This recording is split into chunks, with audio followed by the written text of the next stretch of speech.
이태원 참사 진상규명을 위한 특별법이 민주당 등 야당 의원들만의 투표로 오늘 국회를 통과했습니다. 국민의힘은 야당이 단독 처리를 강행한다며 퇴장한 뒤 규탄 대회를 열었고 이 과정을 직접 국회에서 지켜본 유가족들은 끝내 눈물을 터뜨렸습니다.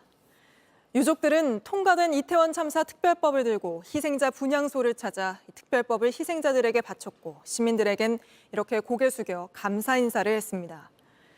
이로써 이번 총선이 끝나면 이태원 참사 재조사를 위한 특별조사위원회가 본격 활동할 수 있게 됐는데 대통령의 거부권 행사라는 변수는 아직 남아있는 상황입니다. 오늘 첫 소식 최규진 기자가 보도합니다.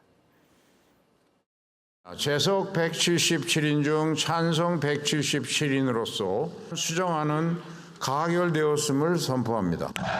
이태원 참사 특별법이 여당 의원들이 퇴장한 가운데 야당 주도로 국회 본회의를 통과했습니다.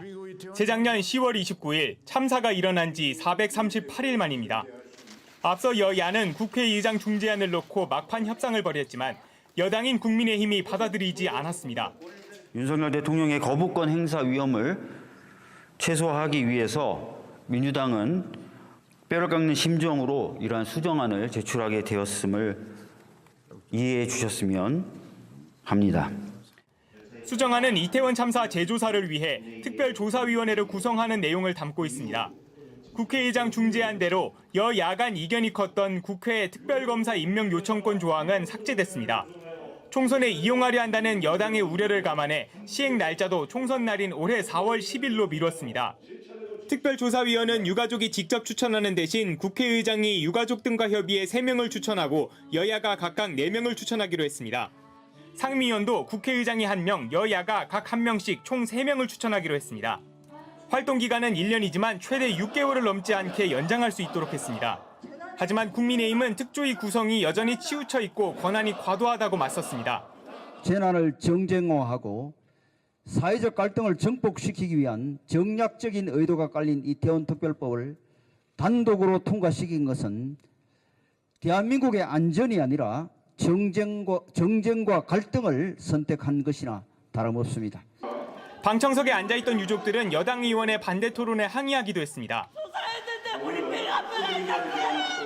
그동안 1인 시위와 추모제, 오체 투지 등을 통해 법안 통과를 요구했던 유족들은 특별법이 가결되자 눈물을 터뜨렸습니다. 오늘 저희가 마냥 특별법 통과가 기쁘지만은 않은 것 같습니다. 저희는 또 한 번 국회에서 유가족들을 외면하는 모습들을 또 지켜봐야만 했습니다.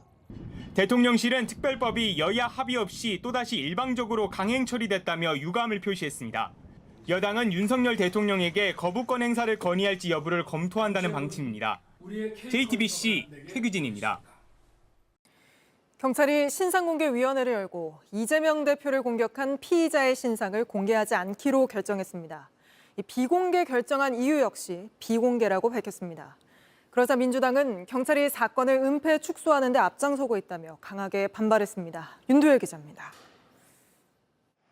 부산경찰청은 오늘 더불어민주당 이재명 대표를 피습한 피의자 김모 씨에 대한 신상공개위원회를 열었습니다. 오후 2시 회의가 시작된 걸로 알려졌는데 오후 3시 30분쯤 비공개 결정 사실을 발표했습니다. 공개에 필요한 위원 7명 중 3분의 2 찬성 요건을 갖추지 못한 겁니다. 그런데 경찰은 공개하지 않기로 한 이유는 밝히길 거부했습니다. 심지어 회의가 얼마 동안 진행됐는지도 알려줄 수 없다고 했습니다. 비공개가 원칙이라고 했습니다. 더불어민주당은 반발했습니다. 이유를 떳떳하게 말하지 못하는 속사정이 있느냐며 파장을 고려해 사건을 은폐하려고 골몰한다고 했습니다.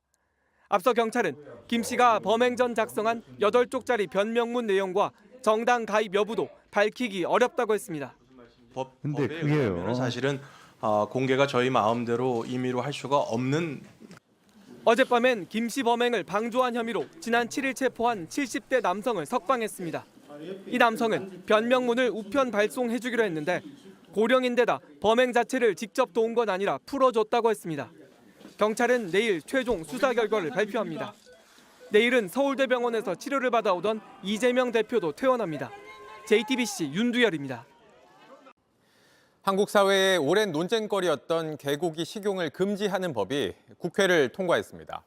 앞으로 개를 식용 목적으로 도살하거나 판매하면 징역형의 처벌을 받을 수도 있는데 업계 사정을 감안해 3년 유예 기간을 두기로 했습니다. 먼저 강희연 기자입니다. 개고기 식용을 금지하는 특별법이 국회 본회의를 통과했습니다. 재석 210인 중 찬성 208인 기권 2인으로서 가결되었음을 선포합니다.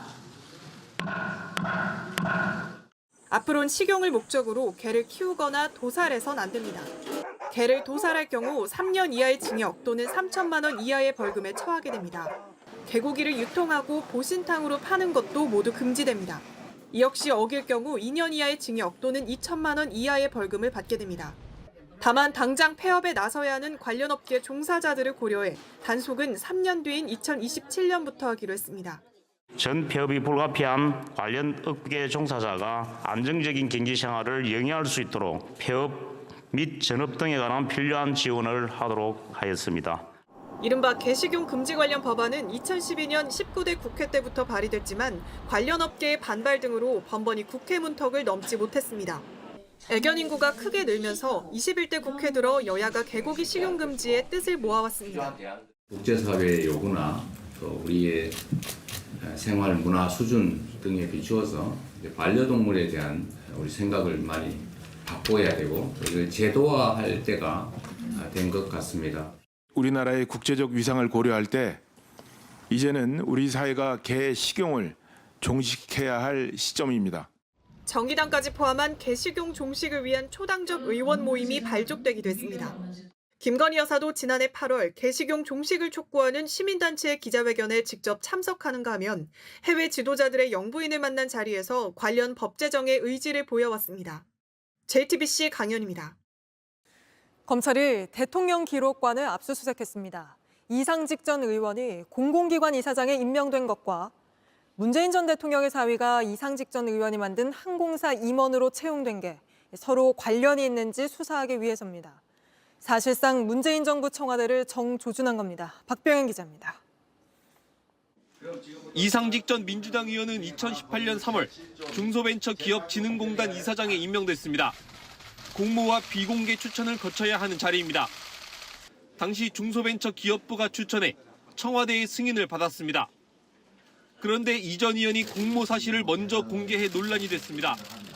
그리고 넉 달 뒤 문재인 전 대통령의 사위 서모 씨가 타이 이스타젯 전무이사로 채용됐습니다. 타이 이스타젯은 이 전 의원이 만든 이스타 항공의 태국법인 성격의 회사입니다. 항공 분야 경력이 없는 서 씨가 임원으로 채용되자 배경을 둘러싼 잡음이 일었습니다.